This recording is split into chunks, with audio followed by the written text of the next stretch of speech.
আমরা সবাই জানি বাবরি মসজিদের চ্যাপ্টার ক্লোজ।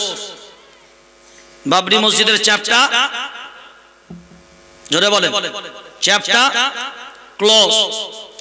আমাদের ভিতরে এক শ্রেণীর যারা নিজেদেরকে মধ্যমপন্থী মনে করেন, তাদের ভিতরেও বহু মানুষ এখন প্রশ্ন করছে উলামায়ে কেরামদের মাঝখানে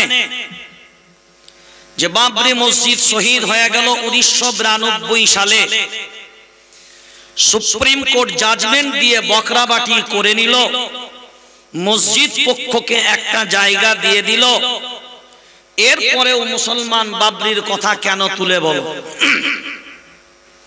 প্রথম এখানে যারা বসে আছেন, আপনার আব্বাকে যদি কেউ খুন করে, হত্যা করে, দেওয়ার পরে আপনি কাঁদবেন? জোরে বলেন, আওয়াজ নাই, তাড়াতাড়ি বলেন। কাঁদবেন। এখন যারা খুন করেছে তারা এসে যদি আপনার গায়ে হাত বুলায় আর সান্ত্বনা দিয়ে বলে, ভাই রে তোর বাপকে খুন করেছি, এত কাঁদিস না, একটা কাজ কর, তোদেরকে তোর এর থেকে, এই বাপের থেকে একটা ভালো বাপ তোকে দেব। কথা বলেন, জোরে বলেন। আচ্ছা বলেন, তাহলে তো ছেলেটা চুপ করে যাবে নাকি? কেন ভালো বাপ পাবে? যে বাপটাকে মার্ডার করেছে ওই বাপটা ছিল কালো, বেটে, ল্যাংড়া, রোগা। যে বাপটা দিবে লম্বা, ফর্সা, তাগড়া, স্বাস্থ্যবান, ভালো।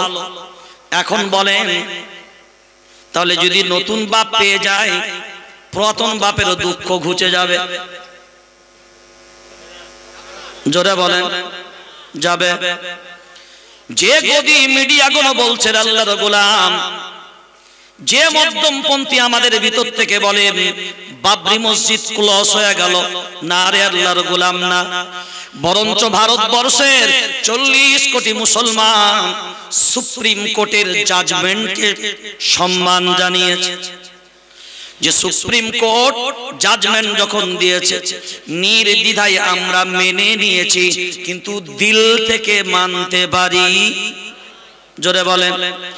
আমাদের বিশ্বাস হলো একটাই, বাবরি মসজিদ দেওয়াল ভেঙেছে, বাবরি মসজিদের ছাদ ভেঙেছে, কিন্তু আল্লাহর জমিন আছে না নাই? জোরে বলেন, আছে না নাই? এই জমিনের মালিকের নাম জোরসে আলাম নাজআলিল আরদা মিহাদা আল্লাযী জাআলা লাকুমুল আরদা ফিরাশা। আল্লাহু আকবার বলেন। এই জমিন তোমার বাপের না, এই জমিনের মালিকের নাম আমার আল্লাহ। দেওয়াল ভেঙেছো বাবরির, ছাদ ভেঙেছো বাবরির, কিন্তু জমিন ভাঙতে পারবা? জোরে বলেন। কারণ এই জমিনের মালিক একমাত্র কে? এই মালিক যে আল্লাহ, প্রমাণ যদি নিতে চাও একটুখানি তথ্য ভিত্তিকের উপরে আলোচনায় চলে যাও। আমাদের ভারতবর্ষ একটা দেশ, এই দেশের চারিদিকে তার কাটার বেড়া, তার কাটার বেড়া, আর ওই তার কাটার বেড়ার আশেপাশে বিএসএফ জওয়ান পাহারাদার, বিএসএফ জওয়ান পাহারাদার। বাংলাদেশের কেউ যদি ইন্ডিয়ায় ঢুকতে চায় পারমিশন লাগবে।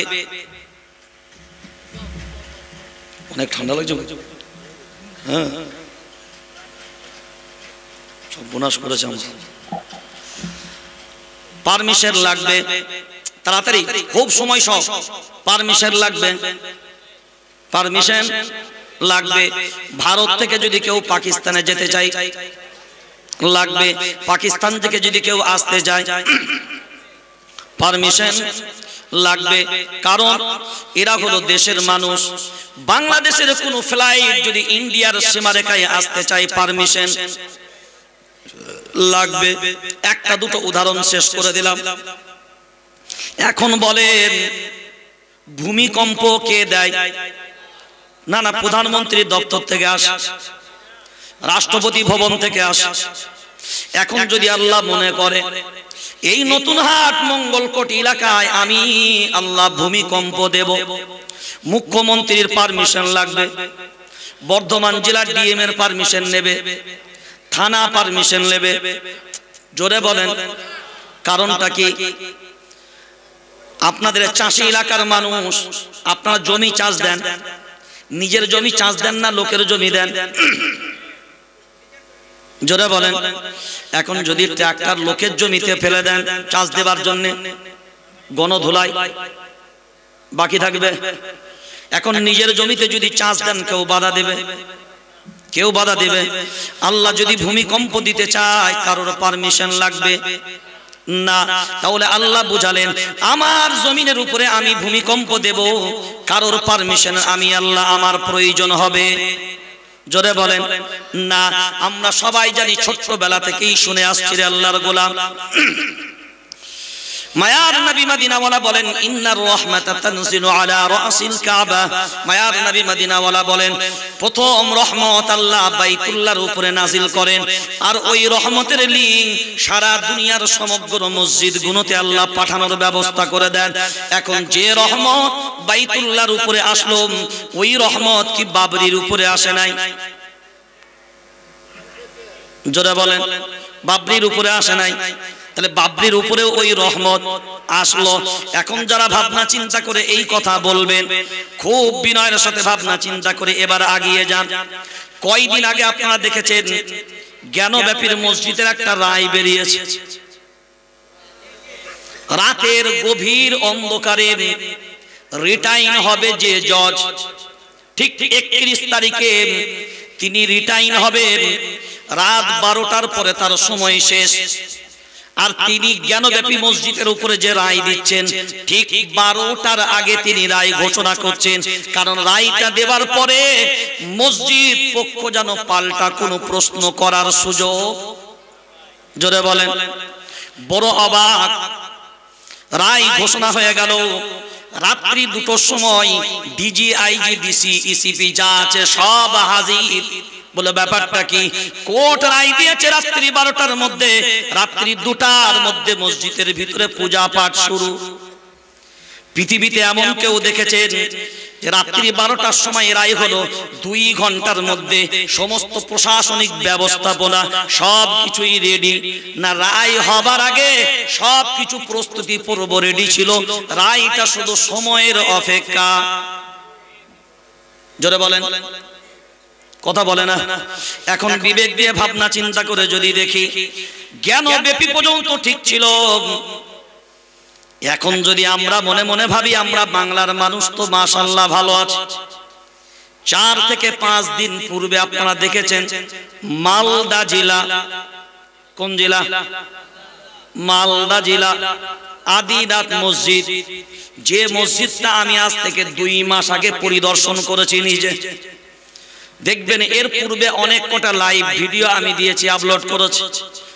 এবং সারা মালদা জেলাকে নয়, বাংলার প্রশাসনের কাছে আবদার রেখেছিলাম, মালদা জেলার লিটন মসজিদ, 3 কোনা মসজিদ, চামচিকি মসজিদ, 24 গম্বুজ মসজিদ, আদিনাথ মসজিদ, ঐতিহাসিক মসজিদগুলো সব বিরান হয়ে পড়ে আছে।